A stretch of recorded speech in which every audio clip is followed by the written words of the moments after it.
Hello students, today we will be solving a problem of class 10 maths from the chapter circles. The question states that in the adjacent figure PQ and RS are two parallel tangents to a circle with center O and another tangent AB with point of contact C intersecting PQ at A and RS at B. Prove that angle AOB equals 90 degrees. इस question में ये figure दे रखा है। Figure में PQ और RS दो parallel tangents हैं circle के। सर्कल का सेंटर O है और एक अनदर टेंजेंट ए बी है पॉइंट ऑफ कॉन्टैक्ट सी के साथ, जो कि पी क्यू को ए पे कट कर रहा है और आर एस को बी पे कट कर रहा है। तो हमको angle A O B 90 degrees के इक्वल प्रूव करना है। बहुत ही सिंपल सा क्वेश्चन है। अगर आपको दो ट्रायंगल्स को कॉन्ग्रुएंट प्रूव करना आता है और अगर आपको ये पता है कि angles on a straight line is 180 degrees, तो इस क्वेश्चन को आप आसानी से सॉल्व कर सकते हैं।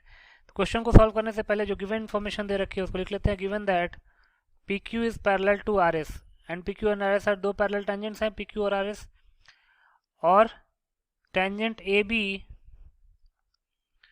is intersecting PQ at A and RS at B। ये क्वेश्चन में गिवन है। हमको प्रूफ क्या करना है? To prove that angle AOB equals 90 degrees. तो पहले हम एक कंस्ट्रक्शन कर लेते हैं। कंस्ट्रक्शन क्या? Join OD, OC and OE। पहले इन तीनों को ज्वाइन कर लेते हैं। तो ये हमने ज्वाइन कर लिया है। ये भी 90 डिग्रीज होगा, ये भी 90 डिग्रीज होगा और ये भी 90 डिग्रीज होगा, क्योंकि रेडियस और टेंजेंट के बीच में 90 डिग्री का एंगल होता है। इसको हम एंगल 1 एज्यूम कर लेते हैं, इसको एंगल 2, इसको एंगल 3 और इसको एंगल 4 एज्यूम कर लेते हैं। तो प्रूफ में लिख लेते हैं, in triangle DOA and triangle COA, triangle DOA और ट्रायंगल COA, DOA और triangle COA, DA equals to AC हो जाएगा। क्यों? क्योंकि टेंजेंट्स कॉमन पॉइंट से ड्रॉ किया गया है। Since tangents drawn from common point are equal, तो डी ए सी के इक्वल हो गया। एंगल ओ डी ए और एंगल ओ सी ए दोनों 90 डिग्रीज के इक्वल होंगे, क्योंकि angle between tangent and radius हमेशा 90 डिग्री के इक्वल होता है। Angle between tangent and radius is 90 degrees. और O D equals to O C है, रेडियाई ऑफ सेम सर्कल के रेडियस इक्वल होते हैं।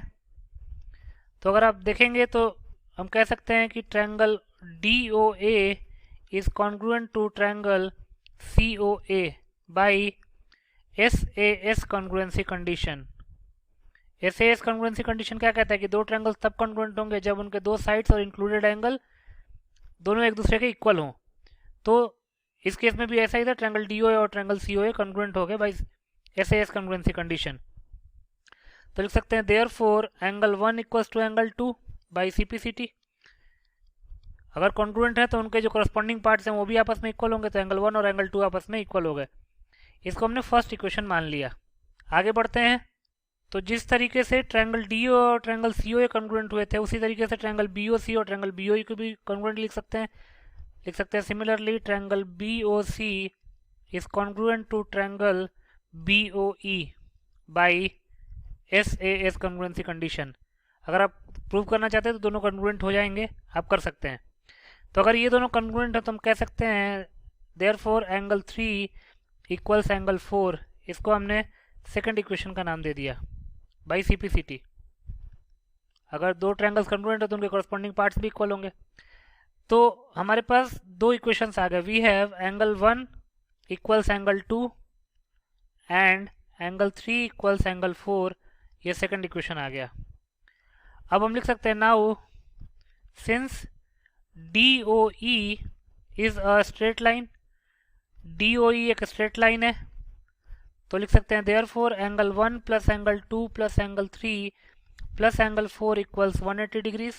ऐसा क्यों? क्योंकि angles on a straight line is 180 degrees. Sum of angles on a straight line is 180 degrees. तो angle 1 plus angle 2 को हम 2 एंगल 2 लिख लेते हैं और एंगल 3 प्लस एंगल 4 को 2 एंगल 3 लिख लेते हैं क्योंकि दोनों इक्वल हैं। तो यहाँ से एंगल 2 प्लस एंगल 3 की वैल्यू आ जाएगी 180 degree upon 2 that is 90 degrees. तो एंगल 2 प्लस एंगल 3 आ गया 90 डिग्रीज के इक्वल। एंगल 2 है एंगल AOC प्लस एंगल 3 है एंगल BOC इक्वल्स 90 डिग्रीज। तो अगर angle AOC plus angle BOC 90 degree के इक्वल है इसका मतलब कि हम लिख सकते हैं therefore angle AOB equals 90 degrees. और यही तो हमको प्रूव करना था, तो लिख सकते हैं 10 प्रूव्ड। तो इस क्वेश्चन में हमने पहले किया क्या, पहले कंस्ट्रक्शन से OD को ज्वाइन कर लिया, OC को ज्वाइन कर लिया और OE को ज्वाइन कर लिया। उसके बाद ट्रायंगल AOD और ट्रायंगल COA इन दोनों को कॉन्ग्रुएंट कर लिया तो एंगल 1 और एंगल 2 इक्वल आ गया। सिमिलरली ट्रायंगल BOE और ट्रायंगल BOC कॉन्ग्रुएंट हो गए तो एंगल 3 और एंगल 4 इक्वल आ गया। अब DE चूंकि एक स्ट्रेट लाइन है तो angle 1 plus angle 2 plus angle 3 plus angle 4 180 degree के इक्वल होगा। और एंगल 1 और एंगल 2 को इक्वल कर लेंगे और एंगल 3 को और एंगल 4 को इक्वल लिख लेंगे तो हमारे पास आ जाएगा angle 2 plus angle 3 equal to 90 degrees. और एंगल 2 एंगल AOC के इक्वल है और एंगल 3 एंगल BOC के इक्वल है। इसका मतलब कि angle AOC plus angle BOC 90 degrees के इक्वल है, इसका मतलब एंगल AOB 90 डिग्रीज के इक्वल है। और ये तुमको प्रूव करना था। Thanks for watching this video. Please subscribe to our YouTube channel.